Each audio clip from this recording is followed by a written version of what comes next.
Fala pessoal, tudo bem? Sejam todos muito bem-vindos para mais um videozão aqui no nosso canal do BTG Trader. No dia de hoje, a gente vai dar na sequência aqueles vídeos que a gente vem falando, né, sobre perspectiva da bolsa, até porque a história ela não se repete, mas ela rima. Bora lá?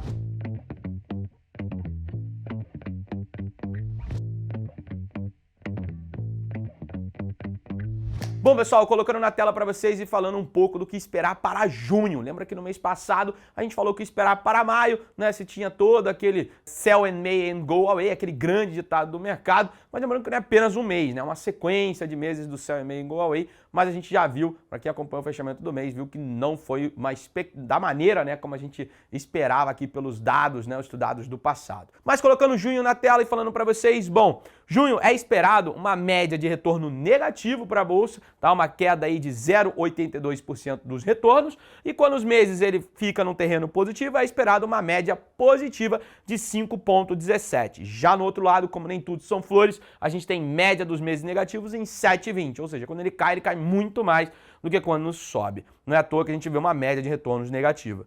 A gente tem um equilíbrio entre quantidade de junhos, né, fechando no terreno positivo e fechando no terreno negativo. Terreno positivo a gente teve 16 vezes o mês de junho fechando no terreno positivo e 15 vezes o mês de junho fechando no terreno negativo. Já o que chama um pouco de atenção, você está preparado, aperte os cintos, porque a volatilidade está contratada. A gente tem um desvio padrão um tanto quanto excessivo, 9,39. A gente vai olhar um gráfico mais para frente que vai mostrar o quão isso é elevado, dado a média dos desvios padrões que a gente vem acompanhando. Bom, na tela para vocês, então, uma questão sobre todos os meses aí, o que é esperado, né, de retorno médio aí do Ibovespa. A gente vê basicamente esse U, né, sendo formado no gráfico, como a gente falou.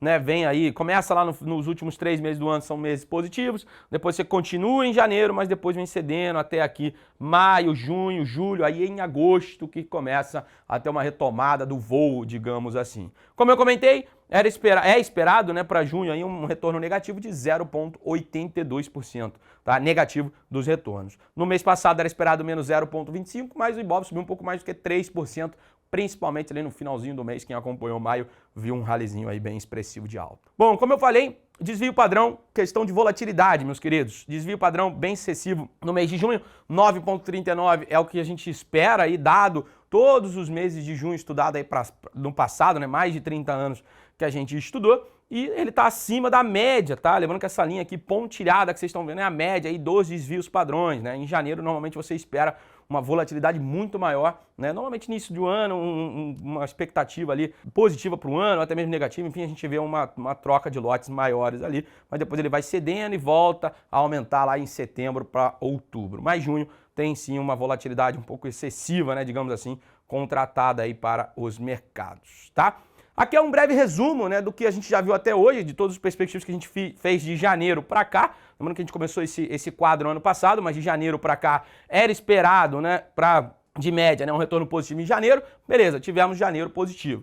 Era esperado em fevereiro um retorno positivo, veio negativo, então 1 a 1 ali. A gente teve em março, era esperado positivo, veio negativo, então 2 a 1, digamos assim, contra, né? E depois em abril a gente igualou, e agora em maio a gente também aí acaba indo, então tá 3 a 2, digamos assim, com base nos retornos médios que a gente vem acompanhando, mas deixa aí nos comentários o que você acha.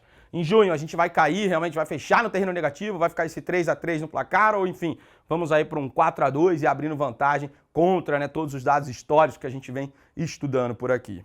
E não só de Ibovespa que a gente vai falar, vamos falar também um pouco de dólar. E para você que está acompanhando por aí, volta aqui na tela para a gente, junho, falando um pouco sobre dólar então. A média dos retornos é esperada uma média negativa, tá, pessoal? 0,04, bem baixinho, bem fraco, tá? Onde a gente vê ali que quando o dólar ele sobe, né, quando os meses para o câmbio ele é positivo, é esperado um retorno de 4,38, um retorno até bem expressivo para o dólar. Já no outro lado, o destaque fica aí para a quantidade, na real, né, de meses fechando no terreno negativo, mas a média dos meses no terreno negativo é de 2,70, ou seja, menos 2,70 esperado quando ele fecha no terreno negativo. A gente teve um período menor aqui, né, de dados que a gente estudou, vem lá de 92, então a gente tem aí 9 meses de junho fechando, né, no terreno positivo e 15 meses de junho fechando no terreno negativo. O que também chama um pouco de atenção é a volatilidade, desvio padrão de 4,67 para o câmbio também apresenta ser um número um pouco mais expressivo. A gente vai estudar também, vai dar uma olhada ali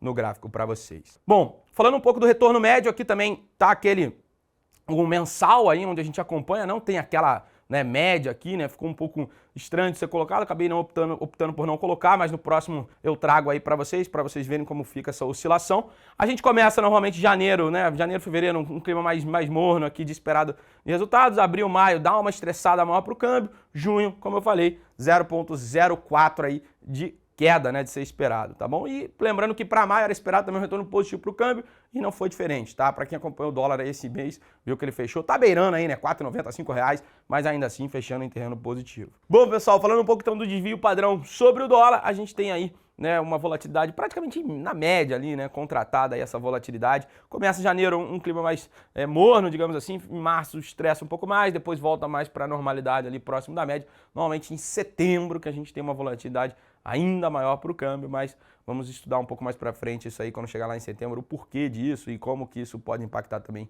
nos seus investimentos. Falando um pouco mais do retorno médio desde o início do ano, a gente fez a mesma coisa, onde era esperado aqui numa média negativa, o dólar se concluiu em 2023. Era esperado aqui um retorno negativo, ele veio positivo no fevereiro, então 1-1, digamos assim. Aqui era esperado positivo, veio negativo, 2-1. Aqui negativo com negativo, então 2-2 e 3-2 aí, então estudo praticamente em linha aí, com o estudo que a gente vem colocando aí das estatísticas, sobre o câmbio. Já no índice, no índice Bovespa, a gente ainda está ali brigando para ver se vai ser aquele 4-2 ou 3-3, Então, bom, pessoal, então esses foram os nossos estudos estatísticos, tanto do índice quanto do dólar esperado aí, para junho. Espero que vocês tenham gostado. Não esqueça de deixar o seu like, compartilhar com seus amigos, também deixa aqui nos comentários o que você achou e também sugestão de estudo para a gente trazer aqui para vocês, o que vocês querem aqui ver dentro do nosso canal. E também não esqueçam de acompanhar o Trader Talks, começou aqui no canal. Se você não viu, corre lá que ainda dá tempo de acompanhar o nosso podcast, o meu, o seu, o nosso podcast, tá?